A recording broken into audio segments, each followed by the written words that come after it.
दोस्तों, आज 11 नवंबर राष्ट्रीय शिक्षा दिवस, नेशनल एजुकेशन डे आज का दिन है।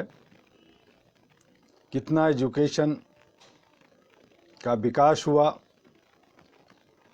कितने लोग शिक्षा पर जागरूक हुए, ये हम आप सभी लोग जानते हैं। अपनी बातों को पूरा शुरू करने से पहले तो आपको राष्ट्रीय शिक्षा दिवस की बहुत बहुत शुभकामना। और आज का शुभ विचार कोट्स है, the only solution to most difficult problem today in the society, country and world is character. If character is lost, no prestigious remains. और इसी के साथ कल जो रिजल्ट बिहार विधानसभा का आया, उसमें जो एनडीए को जीत दिलाई गई, ये जीत बिहार की जनता की नहीं बल्कि नौकरशाह, मीडिया और तथाकथित उन जनप्रतिनिधियों का है जो लोकतंत्र की हत्या करना चाहते हैं। लोकतंत्र, आज शिक्षा दिवस पे मैं कहना चाहूँगा कि लोकतंत्र भारत के अंदर जो व्याख्या की जाती है कि जनता द्वारा जनता के लिए, ये सब गलत है। जिस तरह से जात पात, ऊंच नीच, भेदभाव का ये जो अडमना फैला दी गई है, उसी तरह से जनता के बीच में कि ये लोकतंत्र जनता का है, ये सरासर झूठ है। ये लोकतंत्र उन तथाकथित लोगों का है जो सत्ता को भोगना चाहते हैं और जनता पे जुल्म सितम ढाना चाहते हैं।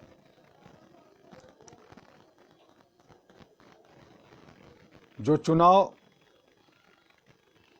निष्पक्ष होनी चाहिए,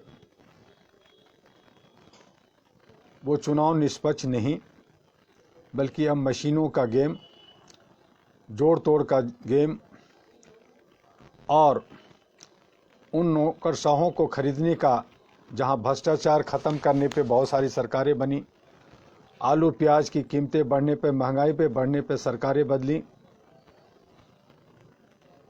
वहां भ्रष्टाचार रात दिन बहुत बढ़ता चला जा रहा है। क्योंकि नौकरशाह जिन्हें 1 लाख सैलरी मिलता है, अगर मैं कहूं कि साल में 10 लाख सैलरी मिलता है, तो 10 साल में उसे 1 करोड़ मिलेगा और 100 साल में उसको 10 करोड़ मिलेगा। उन नौकरशाहों को चंद इधर से उधर मशीनों में, बाकी चीज़ गड़बड़ी में, अगर एक बार एक झटके में अगर 10-20 करोड़ मिल जाए तो वो क्यों छोड़ेगा। तो इस तरह से लोकतंत्र को मजाक बना दिया गया है और चंद लोग पैसे के खातिर अपने ज़मीर को बेच दिया है। और यही हमारा सबब है गरीबी का, यही गुलामी का। मैं बचपन में बिहार के लोगों द्वारा ही लिखित एक कहानी पढ़ा था कि जंगल का शेर, छोटे छोटे सभी जानवर जो जंगल में जितने भी बाकी जानवर हैं, चूँकि जंगल का राजा शेर होता है, उसने कहा मैं सबको खा जाऊंगा। सब ने कहा कि भाई सबको क्यों खा जाते हो, एक एक करके खाओ ताकि कुछ तो परिवार बचेगा। यही हालत कमोबेश हमारे समाज के अंदर, हमारे देश के अंदर हो रहा है। ये जंगल और जादू टोना का देश, जो हमारे देश के प्रधानमंत्री ने भी कई बार बोल चुके हैं, बाकी बुद्धिजीवी भी कहते हैं कि ये जंगल और जादू टोना और नशे में धूर्त और गुलामी में जीने वाला देश रहा है। तो जंगल का शेर एक एक जानवर को खाने लगा। लोगों ने कहा चलो एक एक ही खा रहे हैं, बाकी तो बढ़ रहे हैं, बाकी तो बच रहे हैं। और इसी अंधभक्ति और इसी जय हो के नारा से लोग एक एक जाकर के उनके काल का ग्रास बनते गए। लेकिन समय के अंतराल में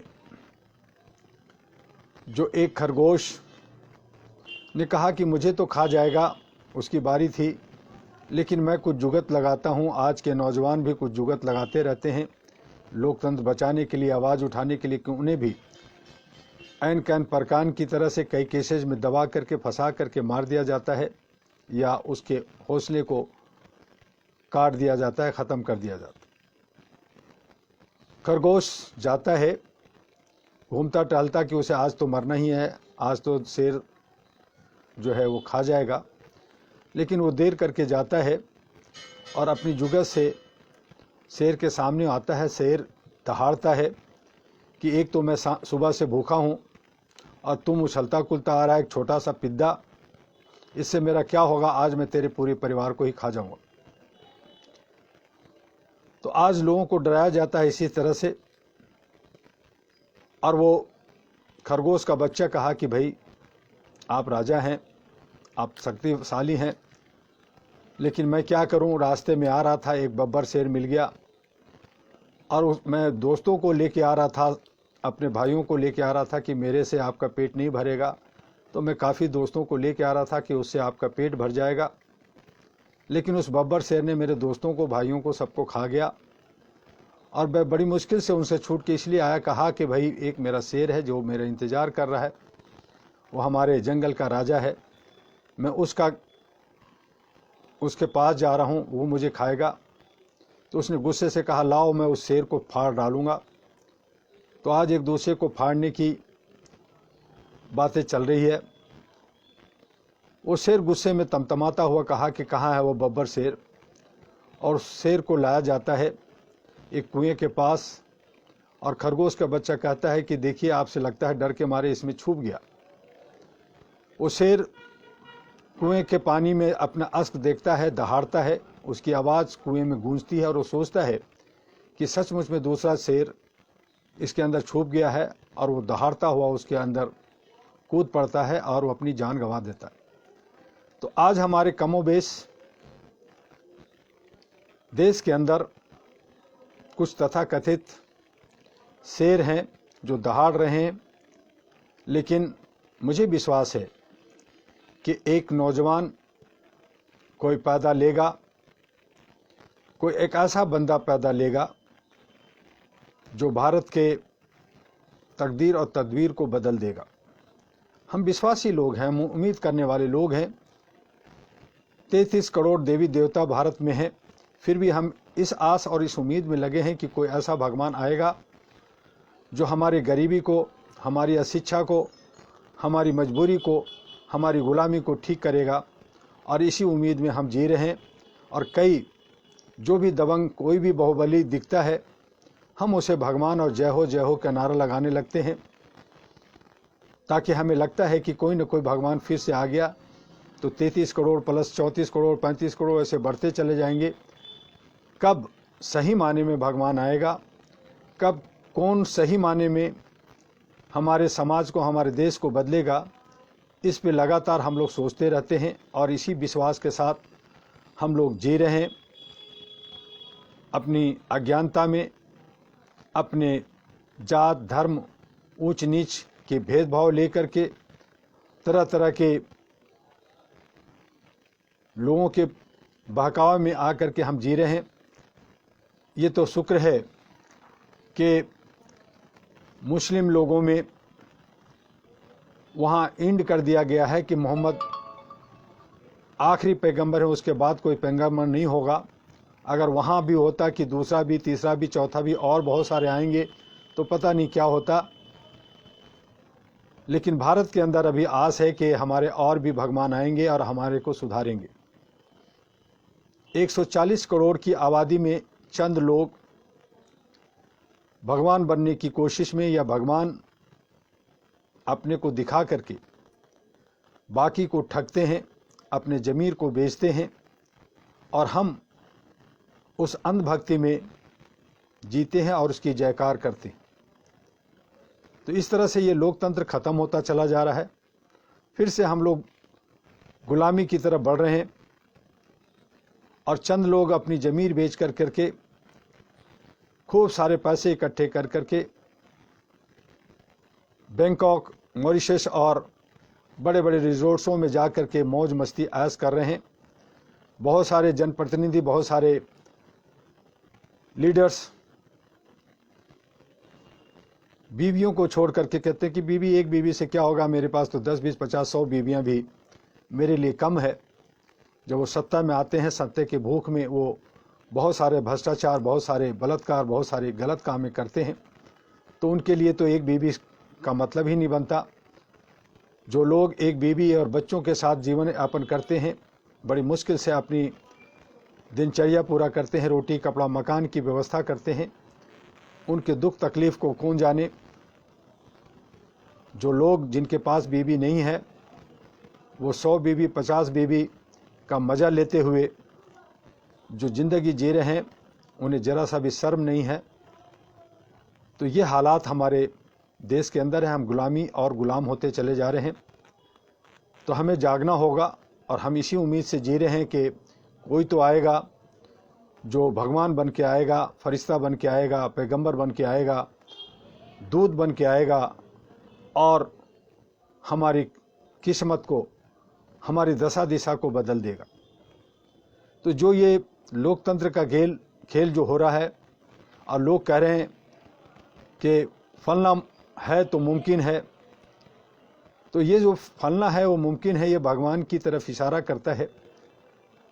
एक तो और भी जब 33 करोड़ देवी देवता भगवान है तो और भी मान लो, शायद कल्याण हो जाए। तो ये जो हालात हैं ये हमारे देश की हालात है। हमें समझना होगा, देखना होगा और देश को अगर आगे ले जाना है, अगर अंधभक्ति से बाहर निकलना है, अगर जो हम गलत रास्ते पे भटके हुए हैं, तो हमें बहुत कुछ करना होगा, बहुत सारी बलिदान देना होगा।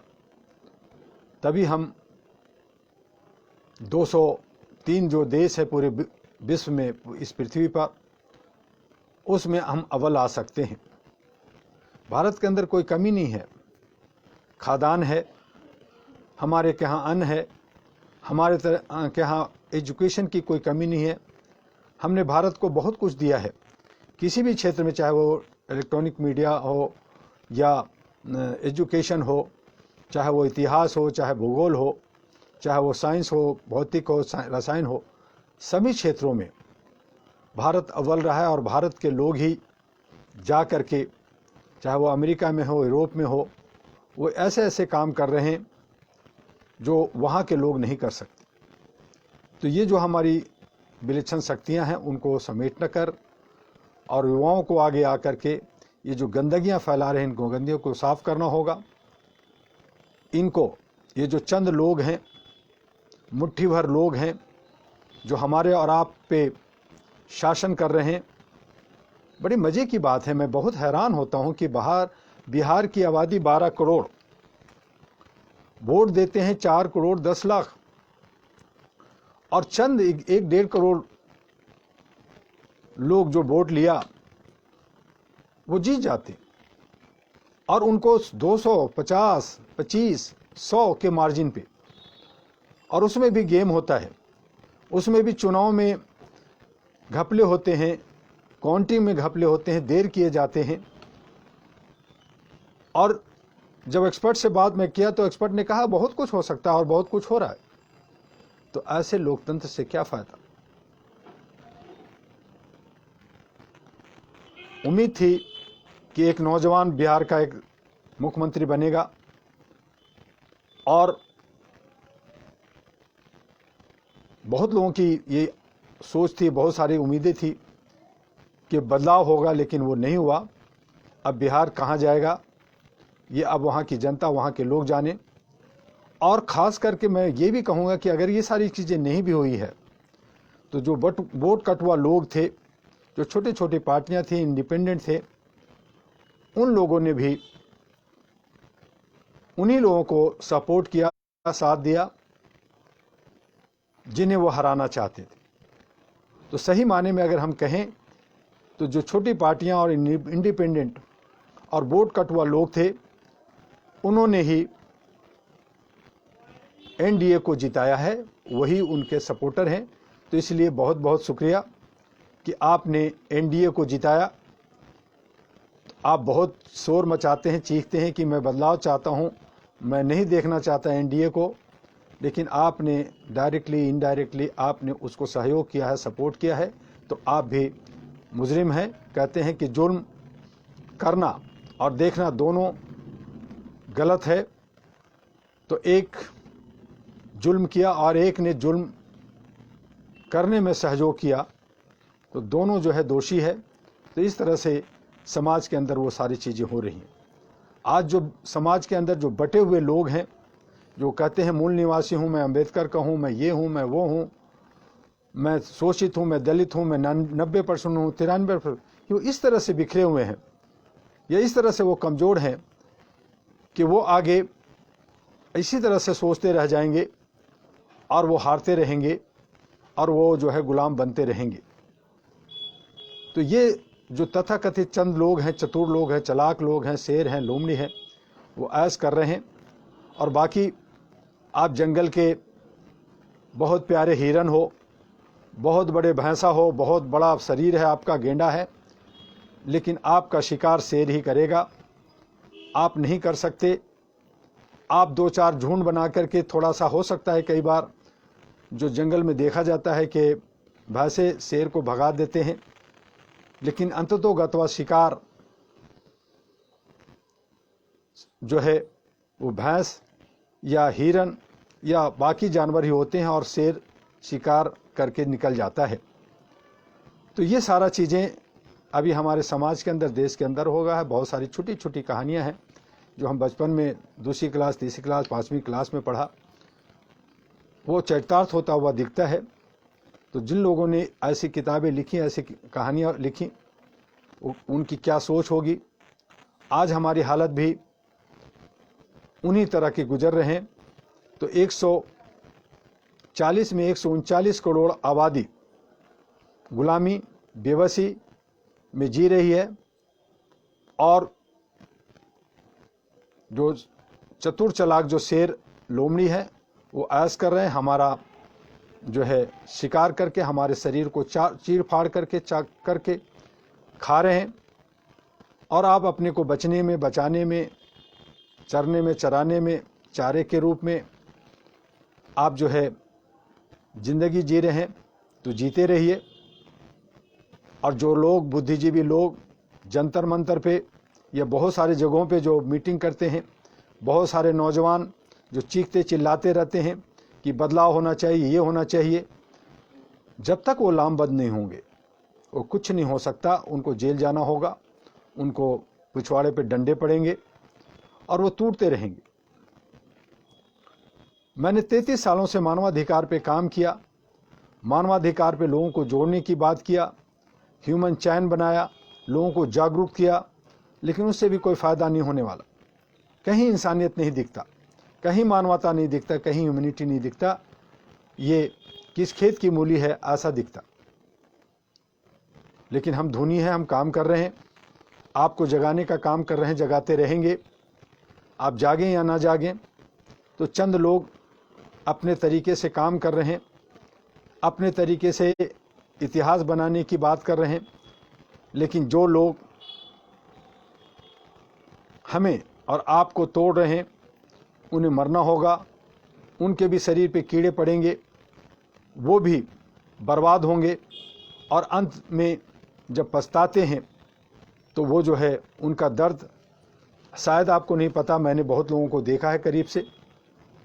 इसलिए मैं आप तमाम लोगों को आज शिक्षा दिवस पर ऑफ़र करते हैं कि become a member with All India Human Rights Association (AHRA) for the protection, upliftment and awareness of human rights, freedom, liberty and justice for all। मानवीय मूल्यों को प्रतिष्ठापित करने एवं मानवाधिकार की लड़ाई में AHRA हमेशा सतत प्रयत्नशील है। आपका सहयोग, आपका सपोर्ट, आपका साथ चाहिए। भारत के अंदर मानवाधिकार का आयोग आना AHRA का अथक प्रयास रहा। कॉलेजों एवं स्कूलों में मानवाधिकार की पढ़ाई जो शुरू हुई वो AHRA की अथक प्रयास रहा। गैर सरकारी मानवाधिकार संस्थान एवं अत्यधिक संख्या में मानवाधिकार वे स्वयंसेवी संगठन भारत में बनना, ये AHRA के 3 भारत के भ्रमण 2004, 2006, 2013 का अथक प्रयास और करोड़ों हैंडबिल और पर्चे बांटने और लगातार काम करने का प्रयास रहा। उससे देखा देखी, जलन में कहें या ईगो कहें, अहम कहें, बहुत सारी संस्थाएं पैदा ली और घरेलू हिंसा, कानून एवं सूचना का अधिकार AHRA के अथक प्रयास से सामने आया। लोगों में जागरूकता, अपनी आवाज़ को उठाने की हिम्मत, संगठित होकर भ्रष्टाचार, महंगाई एवं अन्य मानवीय मूल्यों के विषय पर आवाज़ AHRA के अथक प्रयास से शुरू हुआ। कई सामाजिक नेताओं को प्रत्यक्ष एवं अप्रत्यक्ष रूप से बनाने में AHRA ने अहम भूमिका निभाया। बिहार के अंदर चाहे वो NDA हो, चाहे वो RJD हो, उन तमाम लोगों में हमारे AHRA के बहुत सारे साथी जीते हैं, कुछ लोग हारे भी हैं। लेकिन मैं जो जीते हैं उनसे मैं कहूँगा कि वो समाज के लिए, बिहार के विकास के लिए काम करें, और जो हारे हैं वो हिम्मत ना हारें, वो अच्छे काम करें, उन्हें फिर मौका मिलेगा आगे बढ़ने का। आइए, आपका स्वागत है AHRA नेशनल पार्टी के अंदर, AHRA हेडक्वार्टर दिल्ली में। और मैं आपको ये भी बता दूं कि संपूर्ण भारत एवं सार्क देशों में जागरूकता अभियान जो मैंने 2004, 2006, 2013 में आगे चलाया, उससे बहुत सारी पार्टियां भी पैदा ली, बहुत सारे लोगों की जागरूकता हुई, ज्ञान वर्धन हुआ। और इसके साथ साथ AHRA ने कई छोटे बड़े कार्यशाला बनाकर चलाकर भारत के सभी राज्यों में मानवता का अलग जगाया। आज हर तरफ किसी न किसी रूप में मानवाधिकार की चिंगारी फूट रही है। AHRA भारत सरकार से एवं यूनाइटेड नेशन से सामंजस्य बनाकर शांतिपूर्ण बिना दान अनुदान के अपने सदस्यों के सहयोग से 33 वर्षों से काम कर रही है। AHRA ने न्यायपालिका के सहयोग से न्याय संबंधी कई वर्कशॉप चलाए हैं और चला रहे हैं। ऐसी कई उपलब्धियां हैं AHRA की जिसमें जानने की, समझने की ज़रूरत है। AHRA ने विगत 33 वर्षों में जो कार्य किया है उसे कारगर ढंग से आपके सहयोग से आगे बढ़ाना चाहता हूं। इसलिए शांति, आइए सांप्रदायिक सद्भाव और सामाजिक सौहार्द की दिशा में कदम उठाएं और शांति, एकता एवं भाईचारा कायम करने के लिए हाथ से हाथ मिलाएं, मानवाधिकार की सुरक्षा में आगे आएं। आपका स्वागत है। जो कुछ राजनीतिक में हो रहा है होता रहेगा, देखते हैं आगे क्या होता है। लोग जो है कोर्ट कचहरी, अब तो कोर्ट कचहरी पे विश्वास नहीं रहा, मीडिया पे विश्वास नहीं रहा। लोग जो है तथाकथित रूप से गलत लोगों का ही साथ देते हैं अपनी ज़मीर को बेच करके। तो ज़मीर को जगाएं, तभी सही माने में शिक्षा दिवस, राष्ट्रीय शिक्षा दिवस का मीनिंग निकलेगा। और इसके साथ ही आज बस इतना ही। कल फिर हम आपसे 1 बजे मिलेंगे। आपका डॉक्टर MU दुआ। आज राष्ट्रीय शिक्षा दिवस की बहुत बहुत शुभकामना। जय हिंद, जय भारत।